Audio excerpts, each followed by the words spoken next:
ஒரு சில கலைகள் எல்லாம் தேவன் பதைக்கிறார். ஏனென்றால் சபையில் ஒரு எழுப்புதல் உண்டாக வேண்டும், உன் ஊழியத்தில் ஒரு எழுப்புதல் உண்டாக வேண்டும். நீ போகக்கூடிய தூரம் அதிகமா இருக்குது, ஊழியத்தை விட்டு மட்டும் போகாதீர்கள் என்று ஆண்டவர் சொல்றார் என்று சொல்லி கடந்து சென்றார்.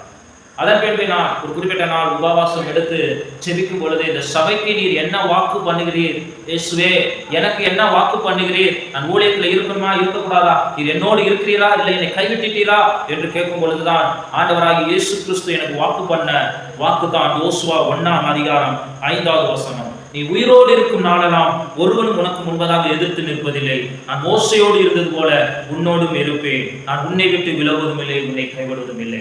இந்த 2025க்கு எனக்கு பண்ணின வாக்கு, இந்த ஆலயத்துக்கு பண்ண, இந்த ஊழியத்துக்கு பண்ண வாக்கு அதுதான். தேவன் நீ உயிரோடு இருக்கிற நாள் வரைக்கும் ஒருவன் உனக்கு முன்பதாக எதிர்த்து நிற்பதில்லை, நான் மோசையோடு இருந்தது போல உன்னோடு இருக்கிறேன், நான் உன்னை விட்டு விலகுவதும் இல்லை, உன்னை கைவிடுவதும் இல்லை என்று சொன்னார். அந்த வாக்கின்படியே இந்த வருடம் முழுவதும் என்னோடு கூட இருந்தார். அநேக பிரச்சனைகள், போராட்டங்கள், மந்திர ரீதியாக எதிர்த்தார்கள், மிரட்டல்கள் ரீதியாக எதிர்த்தார்கள், எப்படியாவது விரட்டிடணும்னு முயற்சி பண்ணார்கள், அவமானப்படுத்தி பார்த்தார்கள், ஊழியத்திலே இருக்கக்கூடாது, இவனை சாகடிச்சணும்னு சொல்லி கூட செயல்பட்டார்கள்.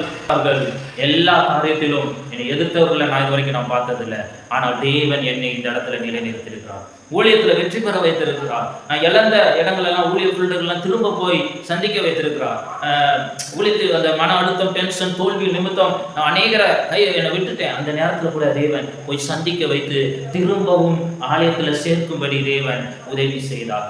ஆம், எனக்கு பிரியமானவர்களே, ஒரு சில பிரச்சனைகள் வரும் பொழுது ஆண்டவர் சன்னிதியில போய், ஆண்டவரே எனக்கு இப்படிப்பட்ட பிரச்சனை வருது, என்னால எதுவும் செய்ய முடியலன்னு சொல்லும்போது, ஆண்டவர் நான் இருக்கிறேன், பயப்படாது அப்படி. ஆண்டவர் அவங்களுக்கு நான் நன்மை தான் செய்யறேன், ஆனா அவங்க எனக்கு தீமை செய்யறாங்களே, பயப்படாத நான் உன்னோடு இருக்கிறேன். யோசுவா 1:5 தான்யா, உனக்கு விரோதமாய் வந்தாலும் அவர்கள் எதிர்த்து நிற்பதில்லை, ஏனென்றால் நான் மோசையோடு இருந்தது போலவே உன்னோடு இருக்கிறேன், உன்னை நான் கைவிட மாட்டேன், உன்னை நான் விட்டு விலக மாட்டேன், நான் ஒரு கரத்தை பிடித்து உன்னை நடத்துவேன் என்று வாக்கு பண்ணினது போல இந்த வருடம் தேவன் என்னை விட்டு விலகாமலும் என்னை கைவிடாமலும் நடத்தினார்.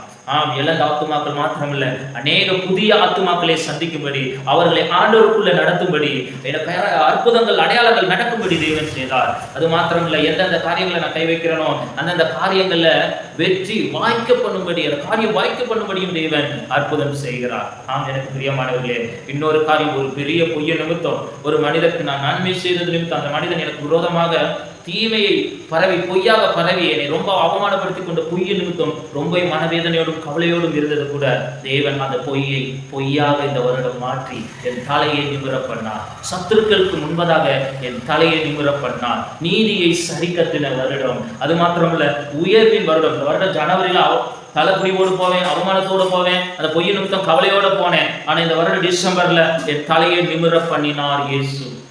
ஆமென்.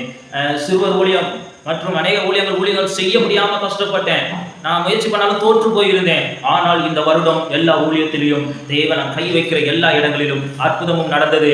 நான் எதிர்பார்த்த ஆண்டவரை காத்திருந்த அத்தனை சிறு பிள்ளைகளும் கடந்து வரும்படி செய்தார், அத்தனை பெரியவர்களையும் கடந்து வர செய்தார், வாலிபர்களையும் கடந்து வருக செய்தார். ஊழியத்தில் ஒரு ஆசீர்வாதத்தை கொடுத்தார். ஏனென்றால் 2025 ஜனவரி வெறுமையாயிருந்த நாள், ஊழியத்திலே வெறுமையாயிருந்த நான் 2025 டிசம்பர் என் வெறுமைகளையும் என் குறைவுகளையும் நிறைவாய் ஆக்கினார். என் கவலைகளையும் என் துக்கங்களையும் மாற்றி, பொய்யான காரியங்களை பொய்யாகவே மாற்றி தேவன் என் தலையை நிமிர பண்ணினார். தலை குளிர்ந்த இடங்களில். ஆமா, இன்னும் செஞ்சுட்டு இருக்கிறாங்க சத்ரு.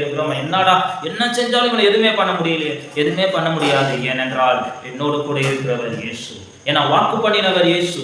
என் கிருபை உன்னை விட்டு விலகாதுன்னு சொன்னார், அதே போல நடத்துகிறார். இந்த வருடம் நீ கண்ணீரோடு விதைத்ததெல்லாம் கெம்பிரத்தோடு அறுக்கும்படி செய்வேன் என்று திரும்பவும் வாக்கு பண்ணியிருக்கிறார். உனக்கு விரோதமாய் வந்தவர்கள் எல்லாரும் உனக்கு ஆதரவாய் உன் பட்சத்தில் வரும்படி செய்வேன் என்று வாக்கு பண்ணியிருக்கிறார்.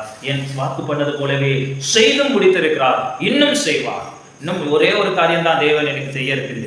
4 பேர் என்று சொல்லி ஜெபித்துக் கொண்டிருக்கிறது. அந்த 4 பேரும் விரைவில் இந்த ஆலயத்தில் வந்து அமர்வதை தேவன் பார்க்க வைப்பார்.